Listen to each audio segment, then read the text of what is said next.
سیدنا شکل بن حمید الابسی رضی اللہ تعالیٰ عنہ کہتے ہیں کہ میں نے عرض کیا، اے اللہ کے رسول صلی اللہ علیہ وآلہ وسلم، مجھے کوئی دعا سکھا دیجیے۔ تو آپ صلی اللہ علیہ وآلہ وسلم نے فرمایا، یہ کہو، اللہم انی اعوذ بک من شر سمعی ومن شر بصری ومن شر لسانی ومن شر قلبی ومن شر منی۔ اے اللہ، میں تیری پناہ مانگتی ہوں اپنے کان کی برائی، نظر کی برائی، زبان کی برائی اور دل کی برائی اور اپنی منی کی برائی سے۔ آئیے اس دعا کا فائدہ جانتے ہیں کہ یہ دعا ہمیں کیوں پڑھنی چاہیے اور اس دعا کو ہمیں اپنی زندگی میں کیوں شامل کرنا چاہیے۔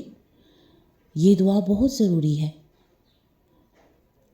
اس دعا میں تمام قسم کے گناہوں اور ان کے اسباب سے تحفظ کی دعا مانگی گئی ہے۔ آپ دیکھیں، کان سے انسان بری باتیں سنتا ہے نا، جیسے آج کل آپ دیکھیں نہ چاہتے ہوئے بھی ساز و آواز یعنی گانے بجانے، غیبت اور جھوٹ وغیرہ سنتا ہے۔ اور آنکھ کا گناہ کیا ہے؟ آنکھ سے غیر محرم اور حرام چیزوں کو دیکھنا اور پڑھنا بھی مراد ہے۔ اور زبان سے کفر، شرک، بدعت، جھوٹ، بہتان، غیبت اور گالی گلوچ وغیرہ ہوتی ہے۔ اور دل کے کیا گناہ ہیں؟ دل کی برائی، نفاق، حسد، بخل، طمع اور کبر وغیرہ ہیں، ٹھیک ہے؟ تو مادہ منویہ منی کی برائی یہ ہے کہ انسان اپنے جذبات جنسی پر قابو نہ رکھ سکے اور اس وجہ سے خباثت پر آمادہ ہو یا بے محل نطفہ بہائے یا اس سے ایسی اولاد پیدا ہو جو فتنہ و فساد کا باعث بنے۔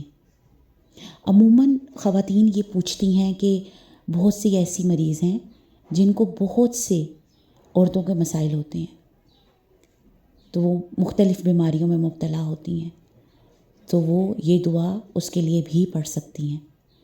تو ہم کوشش کرتے ہیں کہ آج سے اس دعا کو اپنی روٹین میں شامل کریں۔ بہترین نتائج حاصل کرنے کے لیے سب کو میں یہ بتاتی ہوں کہ یہ دعا آپ نماز کی پیٹھ میں بھی پڑھ سکتے ہیں، یعنی کہ تشہد کے بعد اور سلام سے پہلے۔